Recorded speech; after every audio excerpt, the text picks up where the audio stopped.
Hi friends, నమస్తే. Welcome back to our channel. ఈరోజు మన వీడియోలో పన్నీర్ మసాలా గ్రేవీని హోటల్ స్టైల్లో ఇంట్లోనే సింపుల్గా ఎలా తయారు చేసుకోవాలో చూసేయండి. ముందుగా స్టవ్ పైన ఫ్యాన్ పెట్టుకుని 1.5 టీ స్పూన్ ఆయిల్ వేసుకుంటున్నాను. నెక్స్ట్ ఇందులోనే చిన్నగా కట్ చేసుకున్న 2 ఉల్లిపాయ ముక్కల్ని వేసుకుని ఫ్రై చేసుకోండి. ఇవి కొద్దిగా ఫ్రై అయిన తర్వాత ఇందులోనే 7-8 వెల్లుల్లిపాయలు వేసుకుంటున్నాను.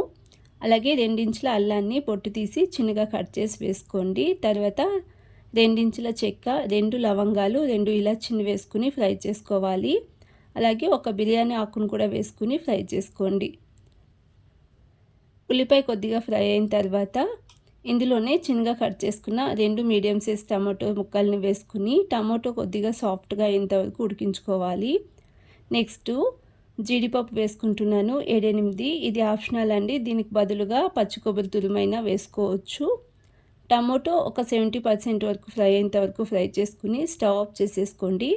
ఇది కొద్దిగా చల్లారిన తర్వాత ఒక మిక్సీ జార్లో తీసుకుని గ్రైండ్ చేసుకోవాలి.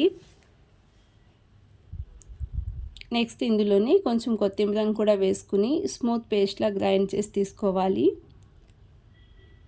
ఇక్కడ వాటర్ ఏం వేసుకోవట్లేదు, ఇలా గ్రైండ్ చేసుకుని స్మూత్గా పక్కన పెట్టుకోండి. తర్వాత స్టవ్ పైన కుక్కర్ పెట్టుకుని ఇందులోనే 2 స్పూన్ల ఆయిల్ వేసుకుంటున్నాను. తర్వాత చిన్నగా కట్ చేసుకున్న ఉల్లిపాయ ముక్కల్ని వేసుకుని ఫ్రై చేసుకోవాలి. ఉల్లిపాయ ఫ్రై అయ్యేంత వరకు ఫ్రై చేసుకుని ఇందులోనే గ్రైండ్ చేసి పక్కన పెట్టుకున్న మసాలాను వేసుకుంటున్నాను. ఆల్రెడీ అన్నీ వేయించి గ్రైండ్ చేసుకున్నాం కాబట్టి మసాలాను ఎక్కువ ఫ్రై చేసుకున్న అవసరం ఏం లేదండి. ఒక 2 నిమిషాల పాటు ఫ్రై చేసుకుని ఇందులోనే రుచికి సరిపడా కారం వేసుకోవాలి. నేను 1 టీ స్పూన్ కారం, 1 టీ స్పూన్ ధనియాల powder, 1/2 teaspoon garam masala, చిటికెడు పసుపును వేసుకుని మిక్స్ చేసుకోవాలి. మసాలా కొంచెం ఫ్రై అయ్యి ఆయిల్ సపరేట్ అయ్యేంత వరకు ఫ్రై చేసుకుని నెక్స్ట్ ఇందులోనే 1/2 కప్పు పచ్చి బఠానీ వేసుకుంటున్నాను. ఇది కూడా ఆప్షనల్, నచ్చితే వేసుకోండి, లేదంటే స్కిప్ చేసుకుని కూడా చేసుకోవచ్చు.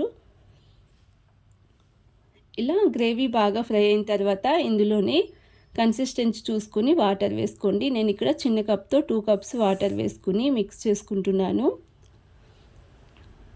ఇలా గ్రేవీ కన్సిస్టెన్సీ చూసుకుని ఇందులోనే రుచికి సరిపడా సాల్ట్ వేసుకుని కుక్కర్ మూత పెట్టి ఒక విజిల్ ఉడికించుకోండి.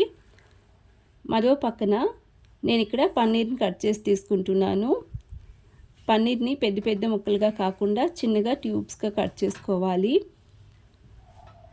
ఇంట్లోనే చాలా సింపుల్గా ప్రిపేర్ చేసుకోవచ్చండి. ఈ పన్నీర్ మసాలా కర్రీ చాలా టేస్టీగా ఉంటుంది. పన్నీర్ని ఈ విధంగా కట్ చేసి ఒక బౌల్లో తీసి రెడీగా పక్కన పెట్టుకోండి. అలాగే మరో పక్కన ఇక్కడ కుక్కర్ ప్రెజర్ నార్మల్గా పోయిన తర్వాత ఓపెన్ చేసుకుంటున్నాను. ఒకసారి మిక్స్ చేసుకుని ఇందులోనే కట్ చేసి పెట్టుకున్న పన్నీర్ క్యూబ్స్ని వేసుకుంటున్నాను. పన్నీర్ని ఆయిల్లో ఫ్రై చేసి అయినా వేసుకోవచ్చు, లేదా ఇలా డైరెక్ట్గా అయినా వేసుకోవచ్చు. ఇలా వేసుకుంటే కూడా చాలా టేస్టీగా ఉంటుందండి.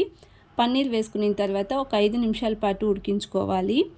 నెక్స్ట్ ఇందులోనే కస్తూరి మేతి వేసుకుంటున్నాను. ఇది కూడా ఆప్షనల్, ఉంటే వేసుకోండి, లేదంటే స్కిప్ చేసుకోవచ్చు.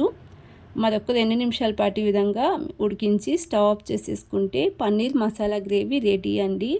ఇలా ఒక బౌల్లో సర్వ్ చేసుకుంటే చాలా టేస్టీగా ఉంటుంది. రోటీ, చపాతీ, రైస్ అన్నింటికి కూడా చాలా టేస్టీగా ఉంటుంది. ఒకసారి ఈ విధంగా ట్రై చేయండి. అలాగే రెసిపీ నచ్చినట్లయితే ప్లీజ్ ఛానల్ని సబ్స్క్రైబ్ చేసుకోండి.